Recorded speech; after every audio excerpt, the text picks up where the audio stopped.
If y'all are wondering why my X-Max is making a ticking noise, it's because I let my friend borrow it and he broke something that's in here. He broke this thing, so the axle right here is rubbing on the top of my X-Max.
I think I busted it.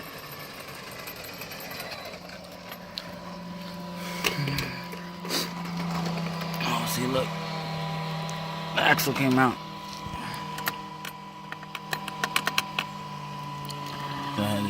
This thing